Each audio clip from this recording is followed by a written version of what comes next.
Welcome to the fifth and final podcast on the Monaco Doctrine as explained by the Monaco Memo.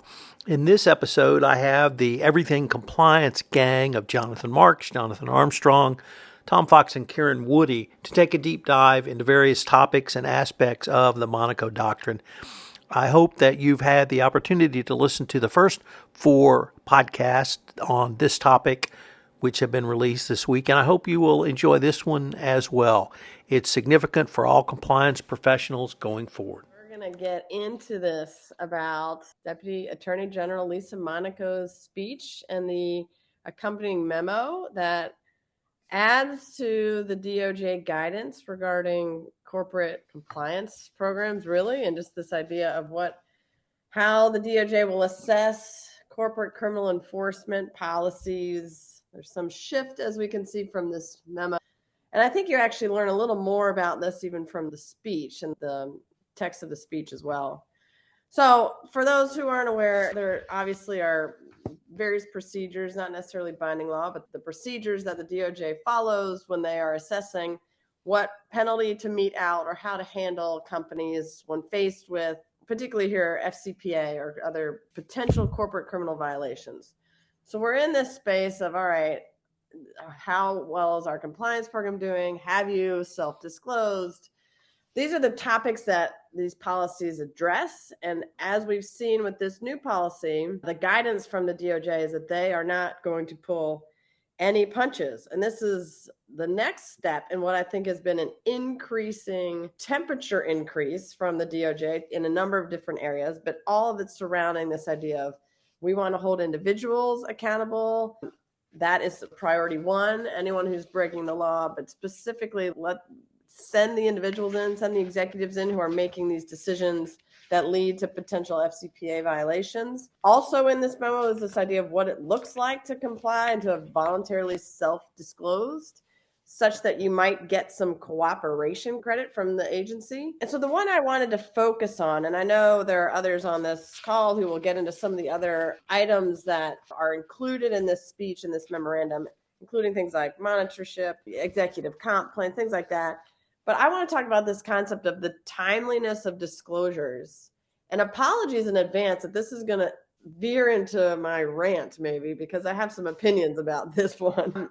And just honestly, I have opinions about this in general. We've seen this steady inching of the agency toward pressuring companies to voluntarily self-disclose. We saw that years ago with the pilot program, this idea of this inherent potential carrot of a declination if you come in hat in hand and tell us what went wrong and tell us maybe that you fixed it. This, I think, step that we saw this last week, again, this came out on September 15th, so not too long ago, I think this next step is crossing the line, in my opinion. The demand of timeliness is really such that the language of the memo says to receive full cooperation credit, corporations must produce on a timely basis, and the word timely is underlined, all relevant non-privileged facts and evidence about individual misconduct that prosecutors have the opportunity to effectively investigate and seek criminal charges against culpable individuals. So again, the timeliness component of this is housed under the individual investigations, individual accountability section, which is interesting.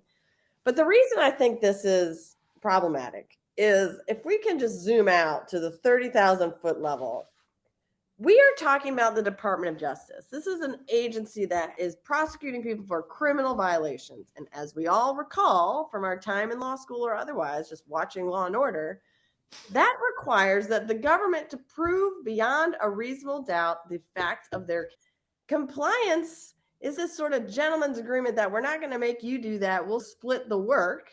We'll have you guys come in and have us, you tell me what it is you guys did wrong if I'm the DOJ prosecutor, and then I'll decide whether or not there's enough to make my case. That's not how it's even supposed to go from Jump Street. Let's start there.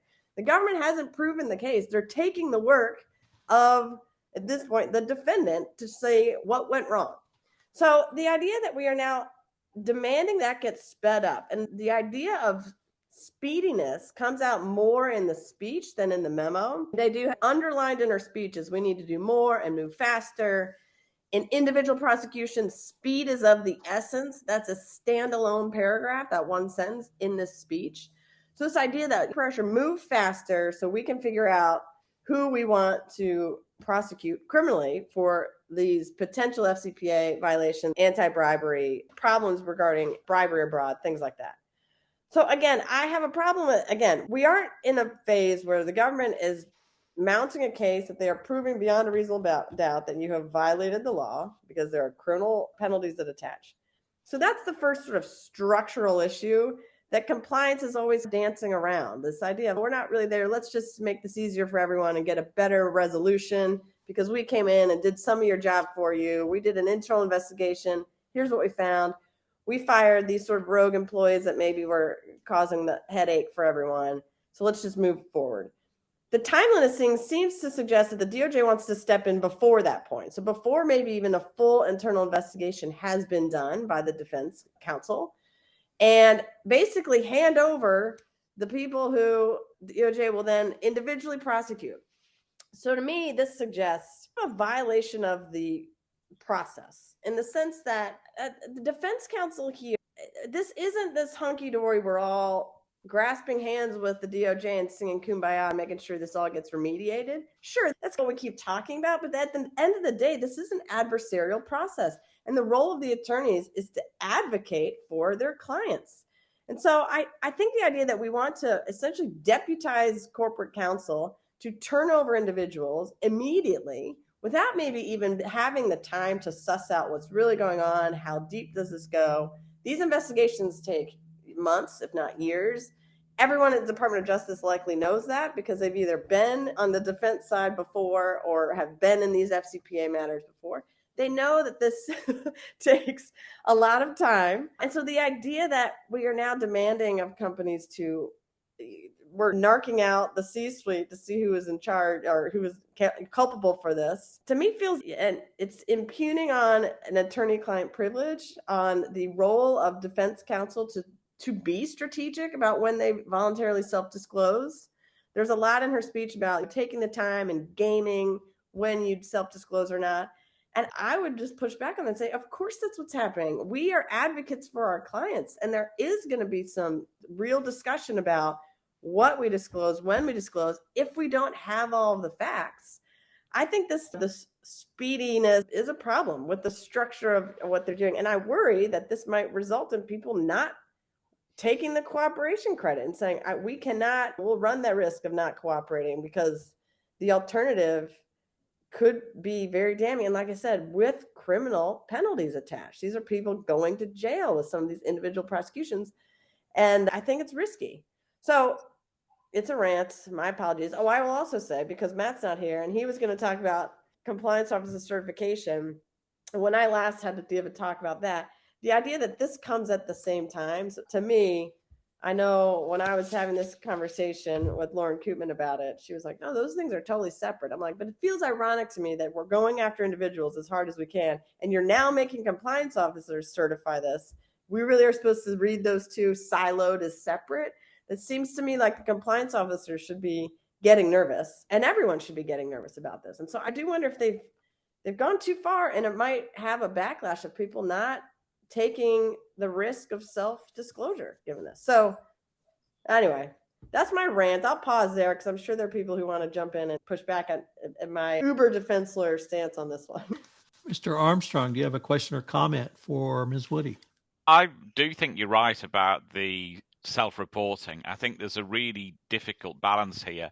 I'm still halfway through, as Tom knows, the ENRC judgment, which is this huge tome. I think I'm up to page 214, so wish me luck. I've still got to get to page 386 before I can give you any formal opinion on it. But one of the things that case tells us in the public domain, and I've certainly seen it in the private domain, is it's really challenging to get a corporation to self-report. And in some respects, and any corporation needs some sort of certainty as to what the process will look like. And I'm not saying they need an easy ride, and I'm not saying prosecutors should give them an easy ride. But if we look at the fact that on both sides of the pond, there have been no super stellar victories for prosecutors. And if, when you self-report, you're expected to do more, then that equilibrium gets really challenging. You're going to get many senior management in corporations, I think, are going to think, well, hang on, the chances of us getting caught are less than they were, let's say, 10 years ago. And the things we're going to have to deliver to get a deal are more than they were 10 years ago. And when both things are moving, then your worry is that it's prosecutors closing the door to self-reporting. I think that's over dramatic. Mr. Marks, do you have a question or comment for Karen? Yes, and it talks about what she was talking about with regards to self-reporting and the like. But I am taking this all in and thinking about this a little bit differently. And I think it all depends on what kind of matter it is. That's first thing. First of all. Second thing is with regards to self-reporting, my bigger fear when doing an investigation and whether to voluntarily disclose or not disclose or self-report or not self-report, consciously or unconsciously, is what do they know or what don't I know that they know?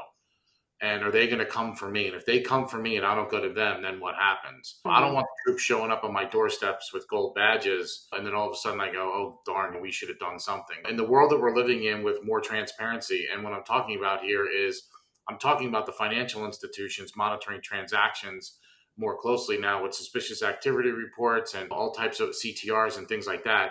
I'm wondering where that information is now going, how they're sifting through it, considering that they're getting a lot better at that. And if they realize that something bad is going on I know that, Jonathan, you were talking about this, what do we do? But I think those things need to come into play. In addition, I also think that was something that was very cleverly included in the memo there. It builds off the Yates memo, obviously. But I think something that's very clever in the memo there is they started talking about past bad behavior by individual and by the company.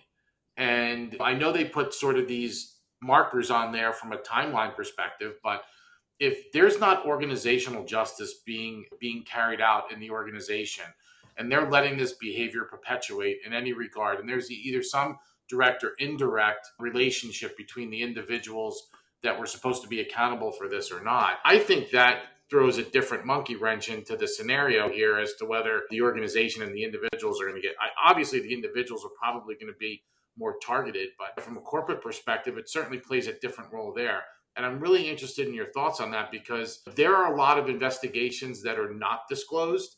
And I'm wondering if the DOJ goes in there and starts ripping through board minutes and finds out that there were investigations and things that never manifested themselves to a higher level, are they going to look at those things as well? Because I don't think it's what has made a DPA or an NPA or whatever. I think they're going to start to look at the full landscape. When we talk about the compliance program, I think the compliance program includes evaluation of those bad behaviors. Was there a root cause done? I don't think there's any coincidence with the fact that this came out with DO certifications.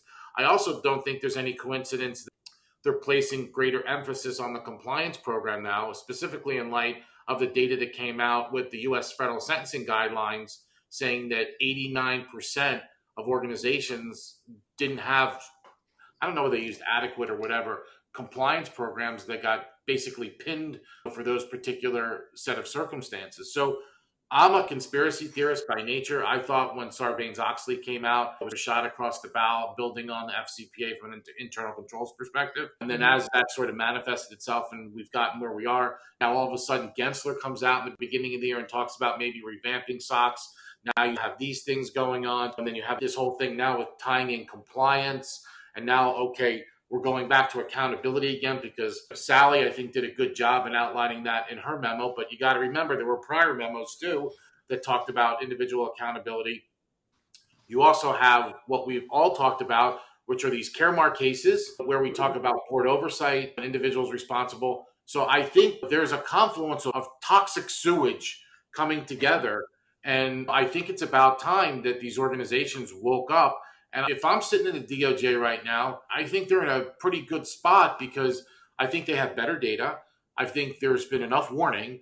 I think there's been enough news out there where people should be watching this, understanding it, synthesizing it, and saying to themselves in their own board meetings, hey, is this something that we should take a look at from our organization or not? It's all been laid out there. And so I'm just curious as to your comments there based on my little diatribe. Okay. I have a couple comments off the bat on this one. First is, I do agree. I think what we'll see from this is, again, just my maybe crystal ball. I think the corollary sort of consequence here is an unbelievable power given to whistleblowers. Because to your point, if the government doesn't know, I'm not maybe thinking I'm going to go in if I'm going to get in trouble for not having gone in before. If you're already on your back foot as a corporate counsel, thinking about, oh gosh, should we self-disclose? Are we too late? Or not? The fact that the whistleblowers are able to blow the whole thing open, and even maybe with the bounty program and attendant money for that, I think whistleblowers now have a lot of power after this. The other thought I had about what you were saying, and I agree that there are 1,000 other consequences. Obviously, board liability on this, I think through Caremark, might still be tricky because I think most people are hopefully aware of this and there's someone on the board sort of thinking about this. But I think your thought about the fact that they're really doubling down on corporate recidivism here. And this is something Matt Kelly talked about a while ago, but I think is an interesting point, which is find me a company that hasn't maybe had some run-in with the DOJ or something like this. And so what incentivizes that company to turn around and self-disclose? Now, it's one of those things like you get one ding, you're not going to turn, like you're going to hide it maybe the second time because you're already going in, we're going to get a recidivism like treble damage or something, however they're going to play that out. And so I do think this idea that like the irony here might be that you are pushing back from this, like I say, collegial vibe that we're all going to be in this together and have a compliance program and work together and figure this out. You might have some pushback of companies being like, you know what? Nope. Come knock on my door and prove it because I'm done playing ball. Like, I don't know. I don't know that we'll ever actually see that. I never saw that in the 10 years I was practicing, even though I always hoped someone would be like, can you make the case? I don't know if they always can. But this, I feel like, is making the stakes so much higher that we might see some of that, especially for a company that would be already dinged as a recidivist. I don't know what their incentive is. Yeah, and I'll just make one last comment. I go back to Tom's sort of mantra 10, 12 years ago with document. But more importantly, I think it goes back to even further back to that. And I forget what year it was, but the Seaboard memo talks about when you recognize something that's going wrong, you better start to fix it at that point in time. You can't wait. I forget the 4 factors off the top of my head, but policing, I think, is one. I can't remember the other 3. But anyway, long story short is, if I walk in and I had an issue before and I remediated and that same thing came back in a different flavor, that's one thing. But my whole thing, even with when Sarbanes-Oxley came out and people say that they remediated controls, and we've all had this conversation collectively amongst ourselves. And even if you don't have a remediation plan and you don't document that remediation plan and you're not able to show someone exactly what you did, including organizational justice with regards to disciplining employees and what that discipline looks like, including in the fact incentive compensation, which means it may be clawback, it may be some other type of thing for some individual, I think you're in a deeper level of toxicity than you are if you don't. And I think, again, when you look at all of this and you bundle it all together, look, we started this in 1977. We came out with something in 2022, in 2002. You implemented it in 2004. We had Dodd-Frank. We have all these other things along the way. We have these guidance memos that were issued. We've given you enough runway and enough warning that you need to have your proverbial stuff together. And if you don't, we're gonna crush you. And I think they're in a really good spot now. So, yes, you can play the game where, hi, we're here, and guess what? And you could say, guess what? It's like you go back to, what's the movie? Clear and Present Danger. You don't have one of these, do you, Jack? The get out of jail free card. But your get out of jail free card, in my mind, in all of this, is showing that you have a good governance process in place, showing that you have a robust risk management program in place that's not a set it and forget it exercise, showing your compliance program. But more importantly, in all of that is when you do remediation or you do change things, where is that documented? And at the end of this, is there some type of organizational justice put forth on these individuals or these bad actors? And if you can't show that at a minimum, I think you don't have much protection there. You just don't. Yeah, I hear that. My point is simply that when that carrot becomes too hard to attain, it's not doing the job. And so you might just say, all right, show me the stick then. That was all I meant. But I think you're right. People should know this. The stick isn't maybe an inappropriate solution to your point. Like, you should have known this. You guys should have all seen this coming. So anyway, I've monopolized too much of your time. I'm passing back to Tom. No, I think it's a great conversation.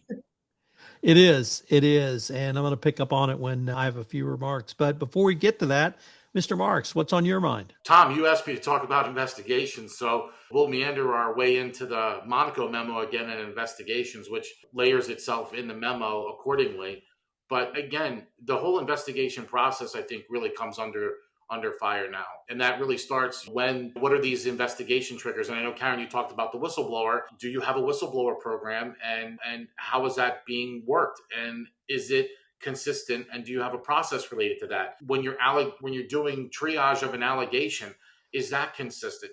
What are you looking at when it comes to these particular allegations that are coming through? Are you treating them the same way? And what's the timeline for all of this as well? Are you acting on these things quickly? I set up investigations. I have a 5-step approach, 5 pillars that make up the investigation puzzle. 1 is investigation triggers. 2 is allegation triage, 3 is planning, 4 is investigations, and the 5 is the remediation process, which we'll get into in a second.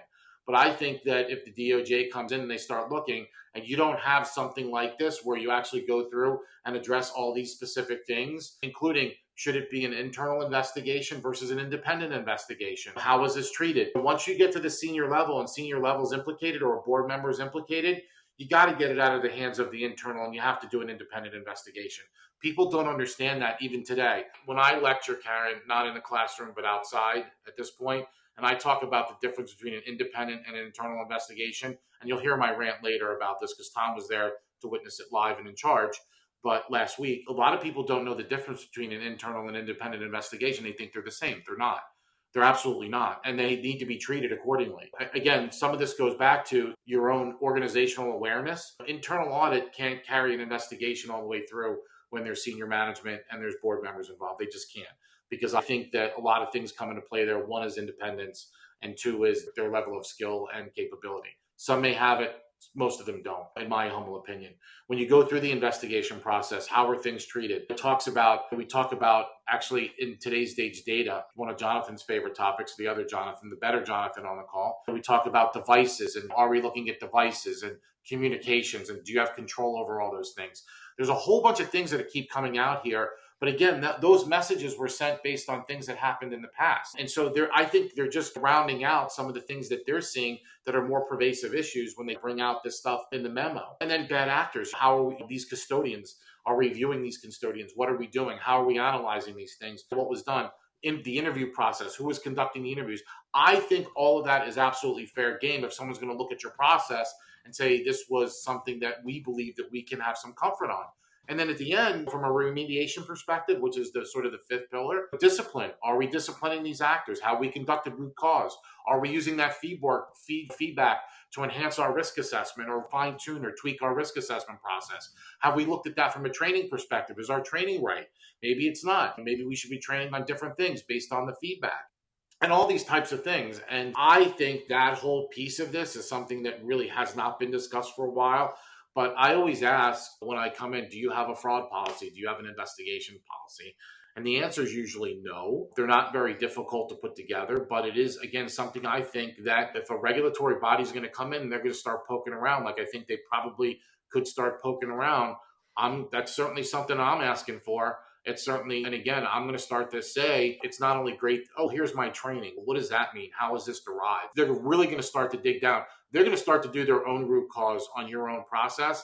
And if you're not prepared for that, I think it raises the level of risk on your side. If you feel confident that your compliance program provides, what did they say? You have some reasonable assurance, or what was the phraseology that Polite used, which really hasn't been defined yet, provides some reasonable assurance or whatever for the overall organization. If you feel confident in that, you have these processes in place and you've done all these things, that's great. I think it's one of those things where, again, you might want to take some risk and maybe not disclose on some of these things. I don't know. But if you don't, and it's a game of what do they know, which we've all been in those discussions. What do you think they know? Is it possible that this one went to the SEC or the DOJ? I don't know that I want to I'm not a gambler by nature, but I'm not so sure that I would even play that ticket at all. But I do think from an investigation perspective, I do think it's time that organizations go back and take a look and make sure that they have all the requisite pillars in there and that they're consistent and it's being applied appropriately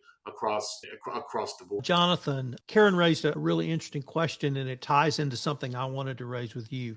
I've heard you talk and write about your 5-step process.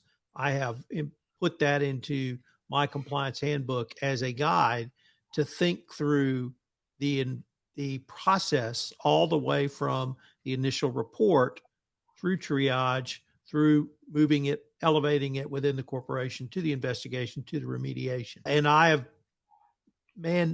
tried to communicate as strongly as I can. Each step has to be documented. And you set this process up before the report comes in so that you're not scrambling. And my question is now, do you, Jonathan Marks, the forensic investigator, or myself, Tom Fox, or Jonathan Armstrong, the lawyer involved, do we have to document our thought process, our attorney work product around when and how we disclose? Because if we, in consultation with our client, which is attorney-client privilege, make the decision to or not to self-disclose, will that then be evaluated? So number one, do I need to document my decision on whether or not to self-disclose, the timeliness of that self-disclosure? And then two, does any of that potentially violate the attorney-client privilege? I think you raise a good point, but the one thing I'll bring out here is we don't step in the shoes of management ever, so we don't make management decisions. It's not my job as a forensic investigator to determine the guilt or innocence of someone. That's up to the judge or the jury, and we clearly state that in our reports. But I think whether to disclose or not to disclose, again, I think that's a management decision and a board decision. It's not a decision for the forensic investigators. I would throw caution out there that talks about if you're going to issue some type of report that you better have the proper disclaimers in there. Because again, our investigations are facts and evidence based. That's it. If you're out there making judgments about certain things or certain individuals and you include that in your report, I think that's a huge mistake. As a better practice today, we've also bifurcated our remediation suggestions into two separate documents. So we have our investigation document and then we have our remediation document. So they're in two separate documents. We do reference in our investigation report sometimes that we have made suggestions for remediation to management and to the board if appropriate, but we break those out. I think there's some chess game that has to be played here a little bit too as you're going through and you're thinking about those things. You ask a great question or several questions with regards to this. But I think at the end of the day, if I'm part of those conversations, whether to disclose or not disclose, I'm purely there as a non-voting member or, if you will, to management, just providing my professional guidance and opinions and just trying to poke holes in whatever logic process that they come up with. But at the end of the day, that's not my decision. That's not my firm's decision.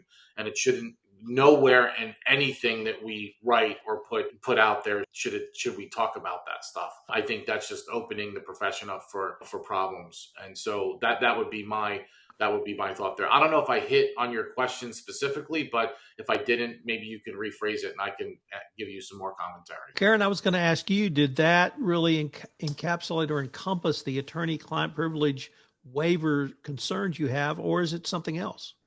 I think, we're saying the same thing, which is, I think you set it up, Tom, with this idea. That is a strategy decision. And I can't emphasize enough that as corporate defense attorneys here, considering whether to self-disclose or not is a strategic, advocacy-laden decision that is defending your client, because no one's going to court. Like, this is when you're lawyering at this stage. I think when I talk about this to students, it's this idea of the first call, that when they have a call and they say, we need to look through your documents, the first fight you have is over what the number of terms are that you're going to run across terabytes of data. And that in itself is an advocacy effort to say, we're going to cut this down. We're going to try to keep them a little bit further away. Like, this isn't all just, like I say, full transparency, go along to get along thing. Like, I still back up to, this is someone who is across the table from us, who has the ability to put the C-suite people in prison or drastically change the nature of this company through criminal sanction. this isn't just and so to your point, Jonathan, I think you're right that they have a lot of power, and I find that unsettling. And so the idea that they would get involved in maybe strategy decisions, discussions about voluntary disclosure, that I do think is in the realm of decision-making between an attorney and the client. So the answer is yes. I think you got to what we were discussing, but I think there's some major issues that this teases out. Yeah, and I don't disagree at all. I think those are great points, but I think it goes back to, again, if you're sitting there and you're assessing your compliance program, or you're assessing where you are as an organization with regards to overall risk management, and that you have a lumpy program that is not where it probably should be for whatever reason, I think that really needs to be taken into consideration here. Because if you're going to go up against someone who's sitting on the other end of the table, who's got endless resources, doesn't care how much money you spend on this whole thing, they're just looking for some answers, that is a dangerous situation to be in. It just is. It's like any fight. If you're in a dispute with anyone, there's usually the person who has endless resources on the other side. They have a different strategy than you do. They may just want to ride you out until you break. And I've seen the DOJ do that before, by the way. Wouldn't be the first time, but I agree with you. That's a perfect segue to monitors. It is a perfect segue to monitors. But if you're going to talk about monitors, why don't you talk about board advisors too? Because I also think that those could play a key role here. But before we go into that, can I just say one thing? I think as an external lawyer, this becomes more problematical, because you just have to be clear who your client is.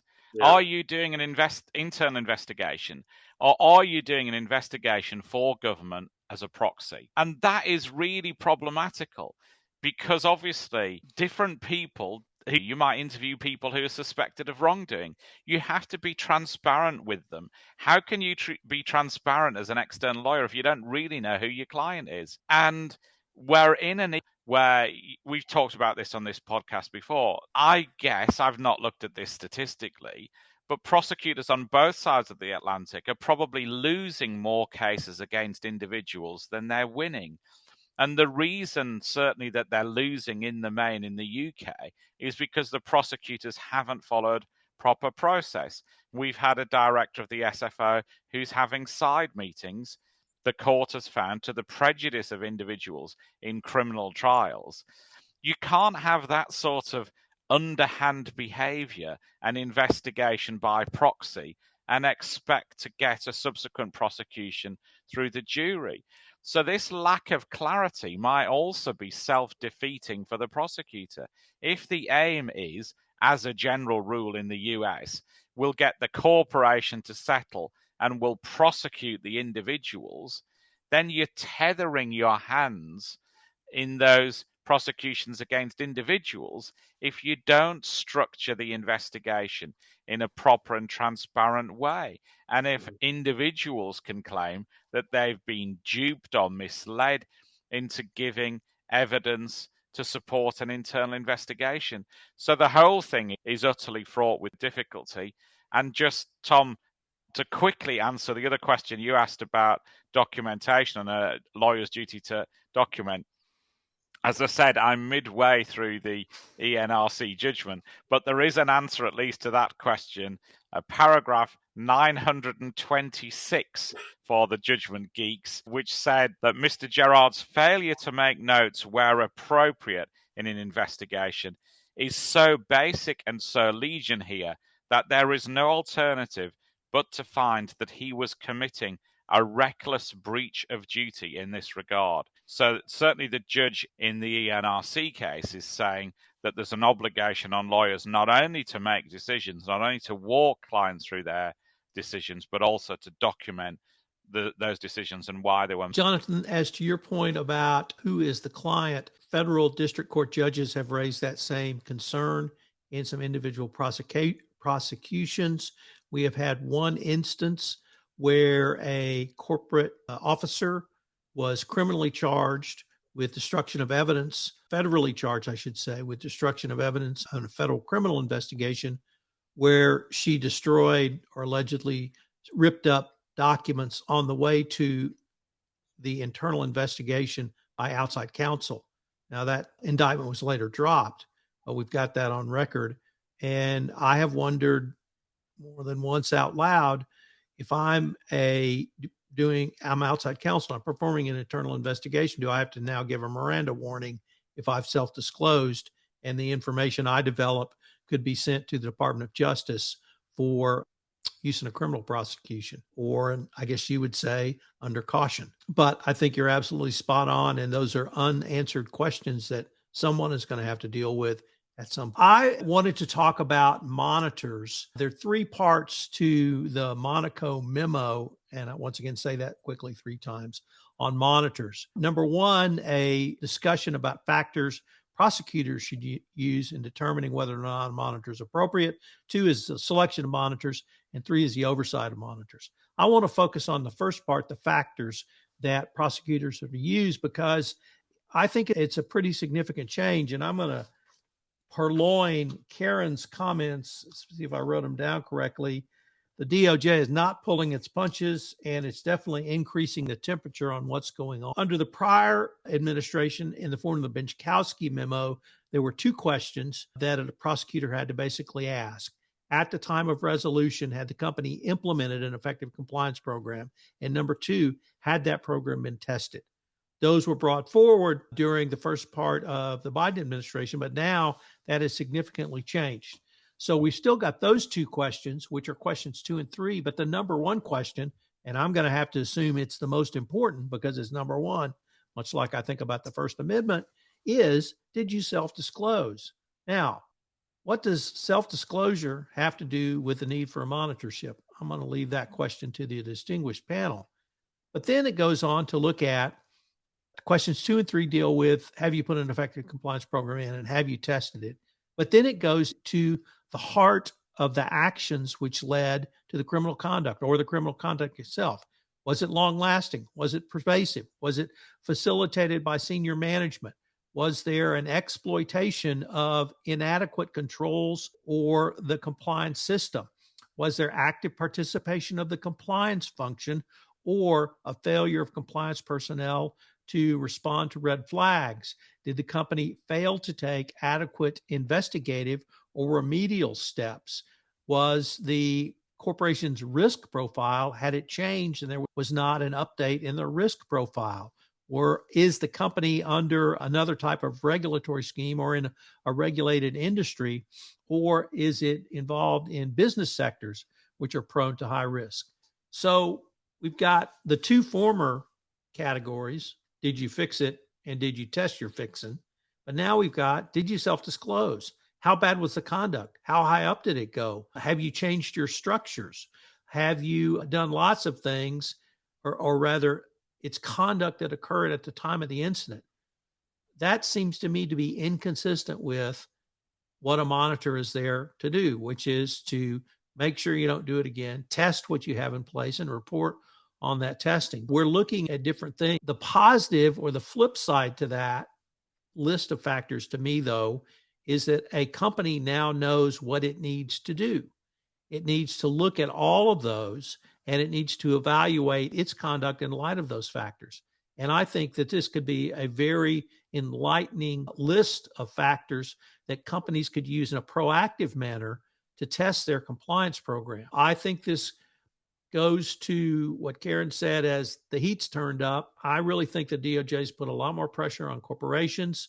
And I think this section here both changes fairly dramatically the assessment of whether a monitorship is appropriate made by prosecutors, but also can give a list of factors and specific facts that companies need to look at on a proactive basis. I'm going to take some questions if anybody has them or comments at this point. Karen, what do you have for us?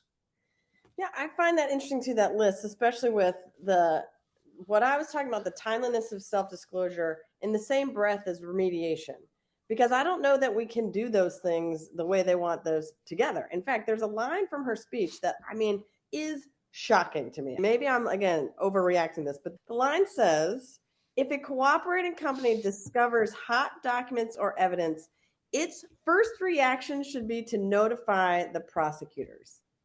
In what universe would that happen? I just have this. If I'm sitting there with your contract attorneys finding hot docs, I'm going to turn them to the government for just this. And so the idea that you I just find it interesting that you are also required to have remediated, figure that out, maybe also fired those people or whatever. All these things can't happen at the same time. And they are important strategic adversarial decisions that I just don't think they can have their cake and eat it too on these. Even just that list alone, as you point out, is impossible to do all at the same time.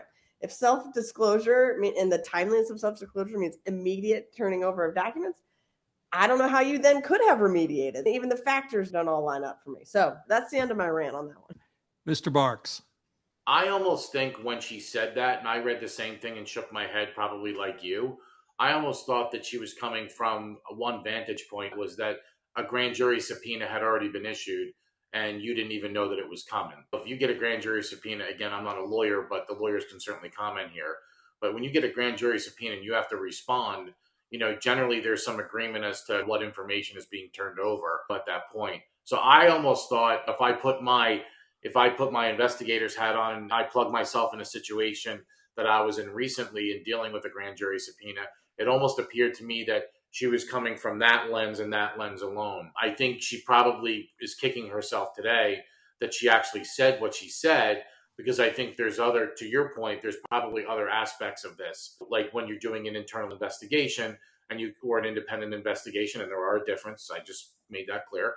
When you come up with these hot docs, what do you do with them? Our first response is never, let's call up the SEC or the DOJ and let's say, hey, look, this is what we found. That's not what we're going to do. We're going to seek to understand the context of all those and perform a full, thorough, and appropriate investigation before we make any type of comment to anyone or assess whether we're going to disclose or not disclose. So I think she's probably kicking herself, but I read that and I said, I almost believe that she's thinking about if we come first and we issue a grand jury subpoena and you're replying back to us, this is what you should be doing. But she did not clarify that in her speech.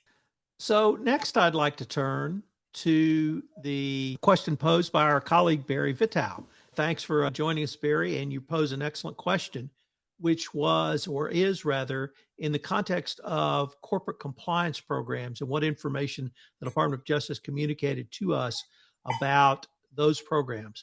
They referenced the Evaluation of Corporate Compliance Programs document, or rather the original 2019 formulation, and it's updated in 2020. And they added a couple of refinements, and I can't say they're new because we've heard them before. But the first one is around compensation. We've always talked about incentives to do business ethically and in compliance. The DOJ re-emphasized that.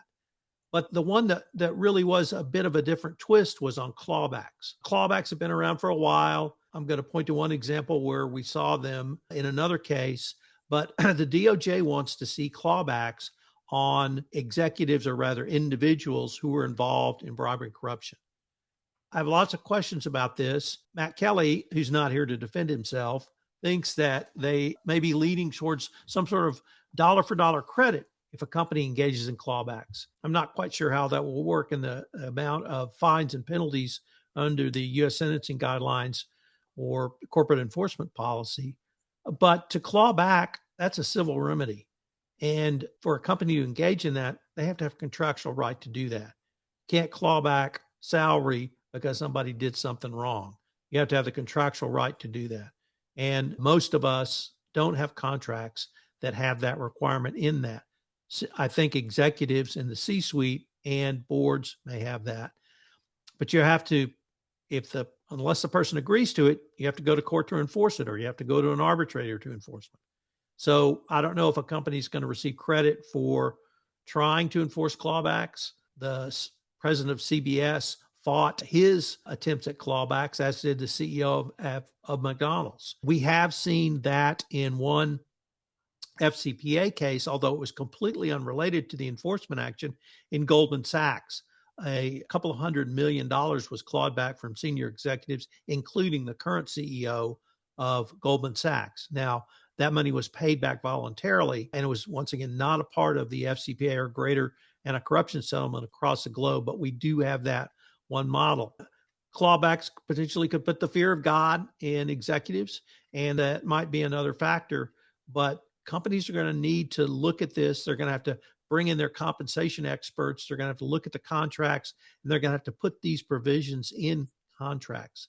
The second part of the cooperation, let me just say, do we have any comments on that at this point?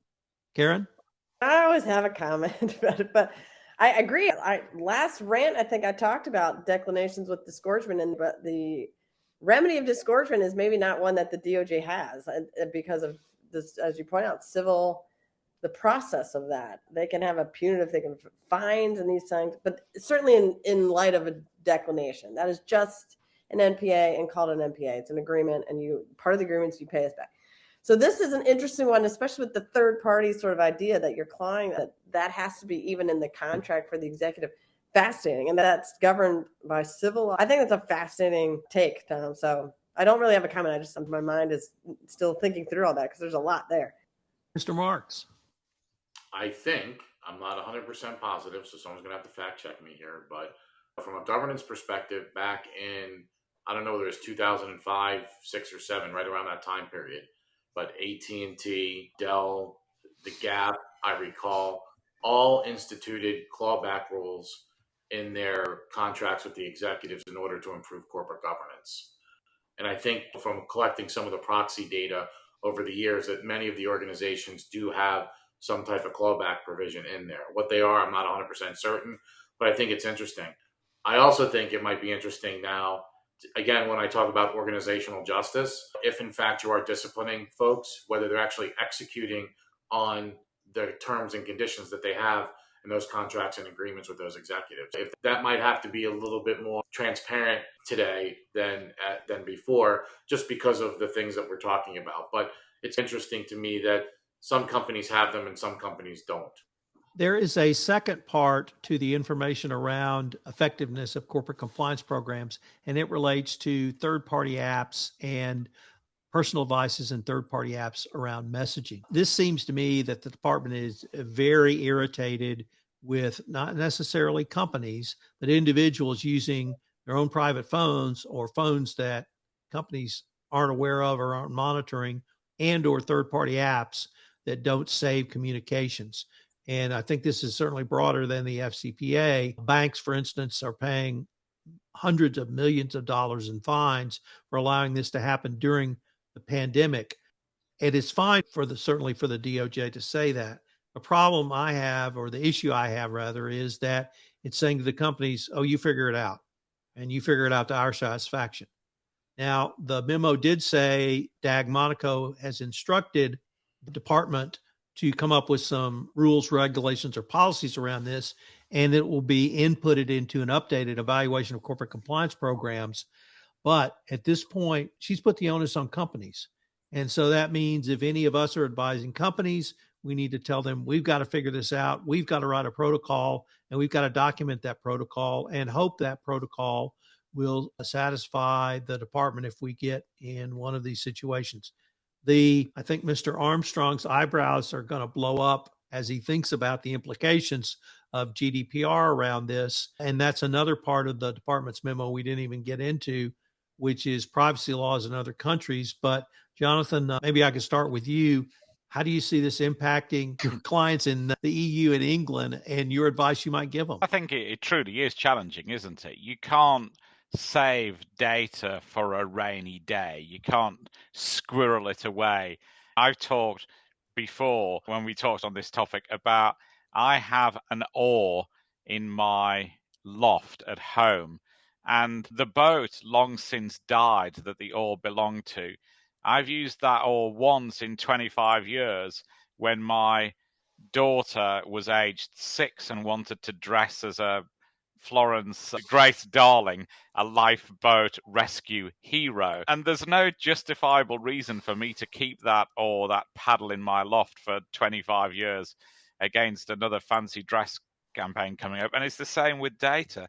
We squirrel data away in our lofts, and we have no justification for it. And this is almost like a mandatory squirreling away of data. It's not going to work under GDPR. And I also question whether it's actually in anybody's interests to have mass data grabs. Obviously, I'm not talking here about a focused look at people's emails. Data is often the perpetual witness to wrongdoing. In the UK, we've had serious cases and amusing or semi-amusing cases. The fight of Wayne Rooney's wife, for example, and cell phones that go overboard on fishing trips. We've had loads of examples of people trying to alter the data that they've got to suit themselves. I'm not talking about that. People who deliberately destroy data that's relevant to an investigation or litigation deserve consequences. But I know in 2016, I interviewed the director of the SFO at a conference, and he told me then that he had 2 petabytes of data that he'd acquired in investigations. So cases like Rolls-Royce, where part of the settlement is you give us a whole load of data and we can sweat that. So he had 2 petabytes of data.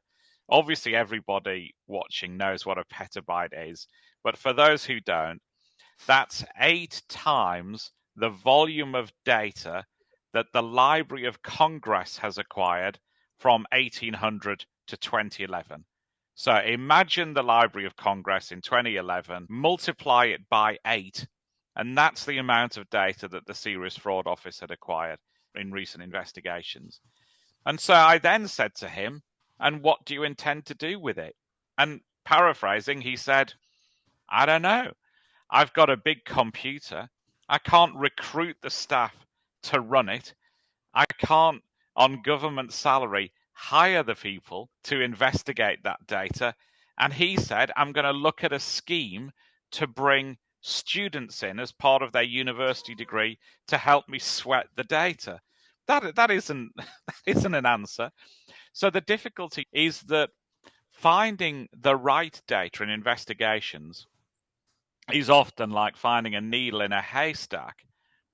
This bit of the memo, all it does is it acquires more haystacks. And that's a difficulty for government as well as for corporations. There's a cost involved in acquiring the haystack. It might not be lawful to enlarge the haystack because of GDPR, and your chances of finding a needle in a bigger haystack are less than your chances of finding a needle in the average size haystack. This is Tom Fox again. Thanks so much for listening to this episode of the FCPA Compliance Report. I hope you've enjoyed this special 5-part podcast series on the Monaco Doctrine. If you would like a white paper on this topic, I prepared one, and you can get a copy of it by sending me an email at tfox@tfoxlaw.com. Thanks again for listening.